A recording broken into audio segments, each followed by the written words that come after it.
नमस्कार। आज हम एक बहुत ही खास रात और एक अविश्वसनीय यात्रा की कहानी में थोड़ा गहराई से उतरेंगे। जी। ये कहानी है श्री कृष्ण के जन्म के ठीक बाद की। कैसे वासुदेव उन्हें कंस के उस कारागार से निकालकर सुरक्षित जगह ले जा रहे थे। इस पर हमारे पास कई दिलचस्प बातें हैं। हाँ, बिल्कुल। और ये सिर्फ कहानी नहीं है, मतलब ये तो आस्था, हिम्मत और कहीं ना कहीं दैवीय मदद का एक संगम है। जो वर्णन मिलता है वो ये कि भादों का महीना था, कृष्ण पक्ष अष्टमी तिथि। रात एकदम घोर अंधेरी और मथुरा के उसी कारागार में देवकी ने जन्म दिया अपने 8वें पुत्र को। हाँ, जिन्हें विष्णु का अवतार माना जाता है। जी, नारायण का पूर्ण अवतार। और कहते हैं कि जन्म होते ही चमत्कार होने लगे, है ना। वो जो कारागार के भारी भरकम दरवाजे थे वो अपने आप खुल गए। हाँ, और पहरेदार वो सब सो गए, मतलब बस गहरी नींद या कुछ और था। ये दिलचस्प सवाल है। कुछ विवरण कहते हैं कि ये कोई आम नींद नहीं थी, जैसे कोई योग निद्रा हो। अच्छा। हाँ, जैसे पूरी कायनात उस पल थम गई हो ताकि जो होना है वो हो सके। और इसी अजीब सी शांति में वासुदेव ने बच्चे को उठाया, एक टोकरी में रखा और गोकुल की तरफ चल दिया। लेकिन ये सफर आसान तो बिल्कुल नहीं रहा होगा। बाहर का मौसम कैसा था उस रात, कुछ पता चलता है? अरे बिल्कुल पता चलता है। स्रोत बताते हैं कि बाहर मूसलाधार बारिश हो रही थी, जोर की बिजली कड़क रही थी और यमुना नदी तो पूरे उफान पर थी। ओहो। और अंधेरा इतना कि कुछ सूझ नहीं रहा था। तो सोचिए जरा, ऐसी भयानक हालत में एक पिता अपने नन्हे से बच्चे को बचाने के लिए जा रहा है। ये सिर्फ वासुदेव की हिम्मत नहीं थी, ये तो किसी बड़ी दिव्य योजना का हिस्सा लग रहा था। और फिर वो यमुना नदी वाला किस्सा आता है, वो तो बहुत ही मशहूर है। जब वासुदेव नदी किनारे पहुंचे, उफनती हुई यमुना, तब क्या हुआ, कैसे बताते हैं स्रोत? हाँ, वो हिस्सा तो सबसे अद्भुत माना जाता है। कहते हैं कि जैसे ही वासुदेव ने कृष्ण को लेकर नदी में पैर रखा ना, हाँ। तो वो उफनती हुई यमुना जैसे शांत होने लगी। एक जगह तो ऐसा भी लिखा है कि पानी पहले ऊपर उठा, शिशु कृष्ण के पैर छूने के लिए, और फिर नीचे चला गया। अरे वाह। और फिर नदी बीच में से ऐसे हट गई जैसे दो दीवारें खड़ी हो गई हों पानी की, और बीच में सूखी जमीन निकल आई जिस पर चलकर वासुदेव पार जा सकें। ये तो सच में यकीन करना मुश्किल है। लेकिन बात यहीं खत्म नहीं हुई है ना।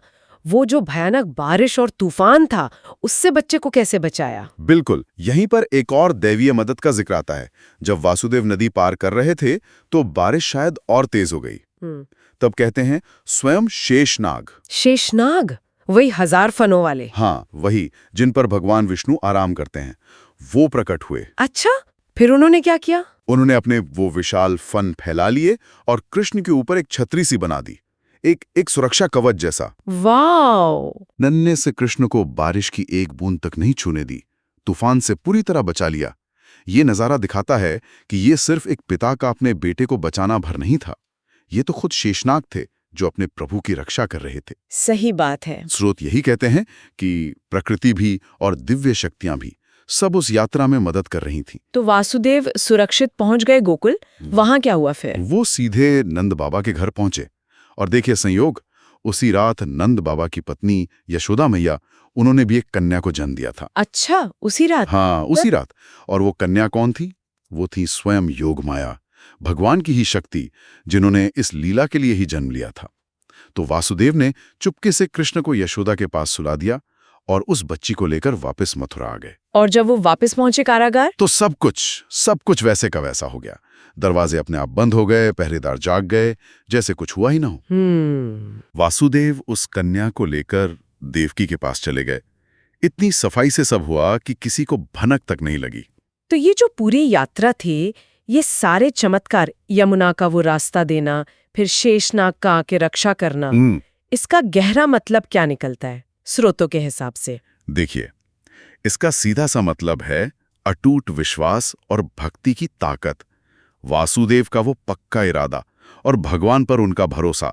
ये दिखाता है कि जब नियत नेक हो ना, तो नामुमकिन भी मुमकिन हो जाता है। हाँ, ये तो है।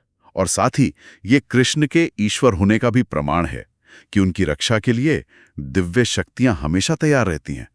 यह हमें याद दिलाता है कि मुश्किल से मुश्किल वक्त में भी उम्मीद है, मदद है, बस आस्था पक्की होनी चाहिए। बिल्कुल, ये कहानी सिर्फ एक घटना नहीं, इसमें बहुत गहरा आध्यात्मिक संदेश छुपा है। और हाँ, एक बात और सोचने के लिए छोड़ जाते हैं हम। वो योग माया, वो देवी जिन्होंने अपनी मर्जी से कृष्ण की जगह ली और कंस का गुस्सा झेलने को तैयार हो गई। हाँ, उनका क्या? अक्सर कहानी कृष्ण और वासुदेव के इर्द गिर्द घूमती है, पर उस दिव्य स्त्री शक्ति का क्या रोल था जिसने ये पूरी लीला मुमकिन बनाई? उनका त्याग, उनकी अहमियत, इस पर भी सोचा जा सकता है ना? कि इस पूरी बड़ी योजना में उनकी क्या जगह थी? ये एक विचारणीय प्रश्न है।